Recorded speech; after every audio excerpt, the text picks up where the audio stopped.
Sure. So, and when you say responsibility, what do you think? Because some people might say, my gosh, the fact that you're living. Watch your step going back there.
Anybody need time? 1, 2, 3, 4, 5, 6, 7, 8, 9, 10, 11, 12. Department of Transportation Secretary Mike Carroll. Go around with the choppers and speak up. Got it.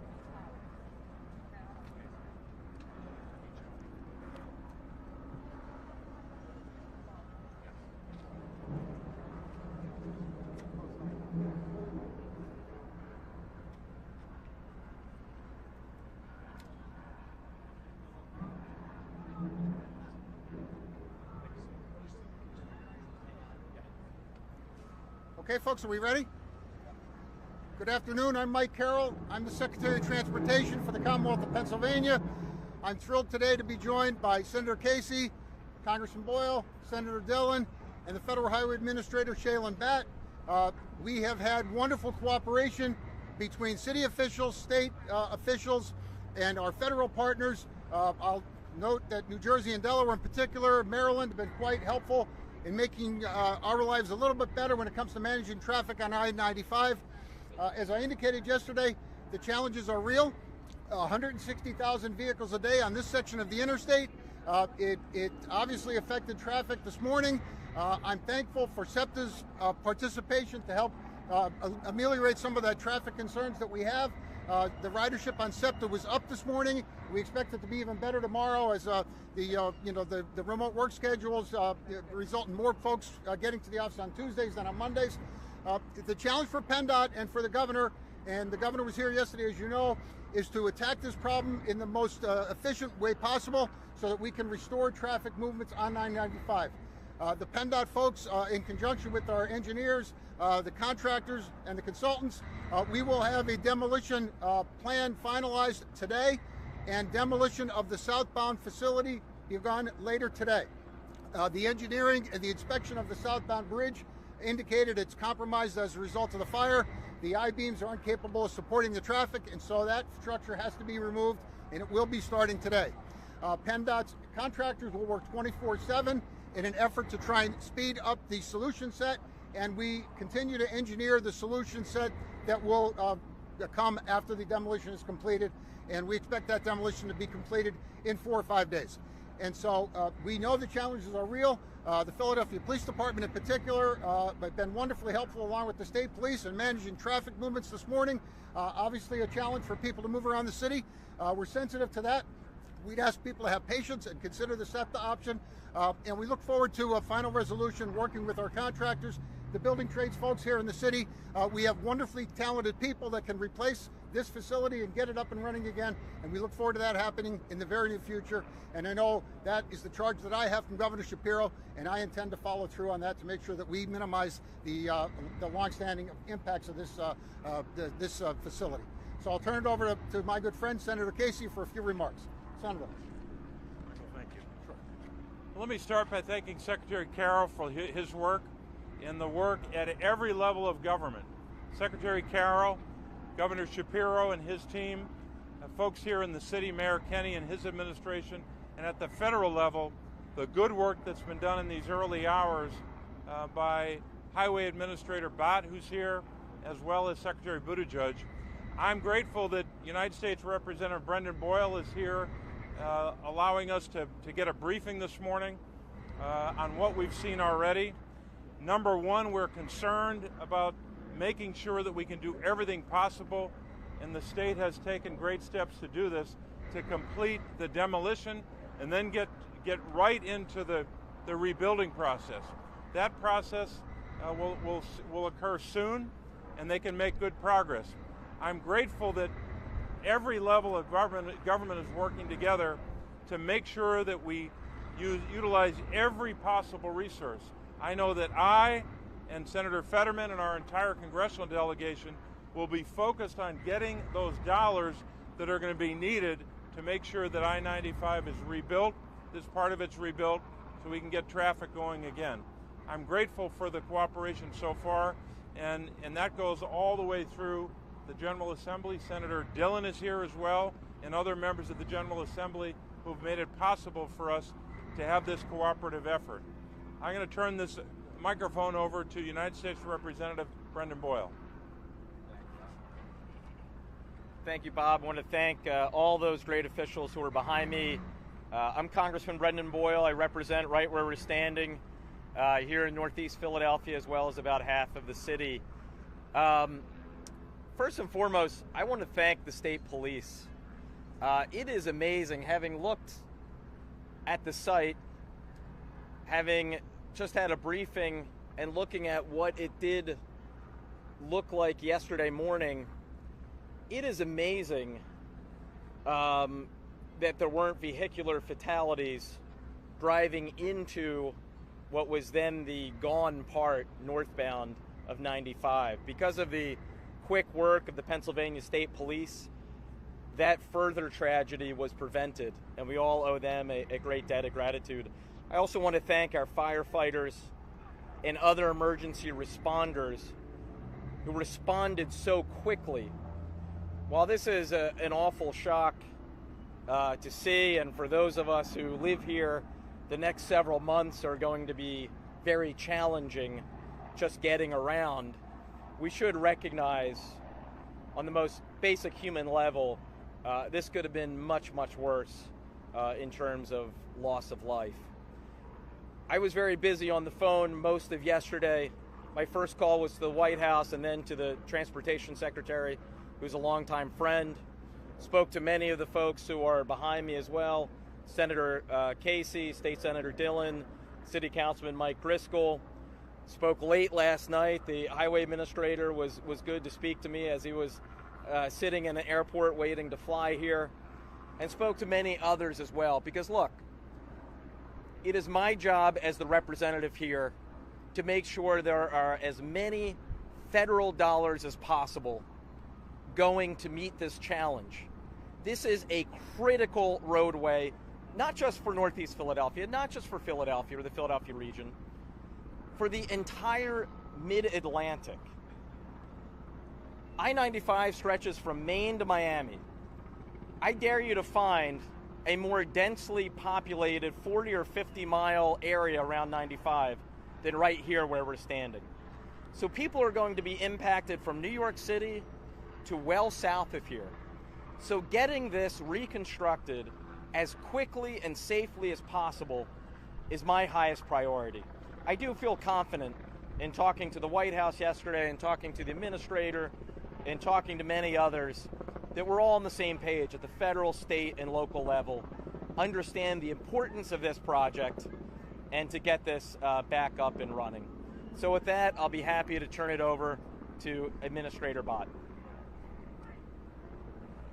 Oh, sorry. Thank you so much. I just want to say that as a Federal Highway Administrator and having served as a State DOT Secretary of Transportation in Delaware and in Colorado, we've seen a number of these events that have transpired. And I have to give a testament to Secretary Carroll and the PennDOT team, the City of Philadelphia, all the first responders, the federal delegation. This is just a really all hands on deck approach. And I'm here to ensure that folks know that President Biden has been briefed on this issue.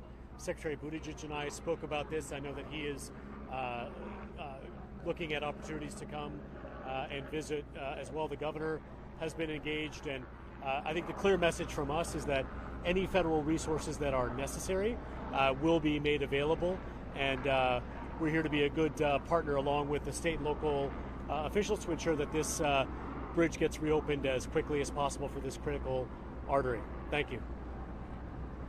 We'll open it up for questions if folks have questions. What caused this? What can you tell us about the driver? I have no comment on the driver. The medical examiner will have to make an announcement with respect to that. The trucking company, I'm not prepared to offer the exact name of the trucking company yet. Talk to the state police. Are you a realistic expectation for people of when this can be reopened? we're going to begin demolition today, and once we have a final design, then I can answer the question in terms of the time it will take to replace the structure. We know it's important to get it replaced. We will do it as speedy as possible, but we don't have a final design yet. That's being worked on as we speak. We will have a demolition plan approved today, and demolition started today. Congressman Boyle, Yesterday we heard from a few people no fatalities. Is that still?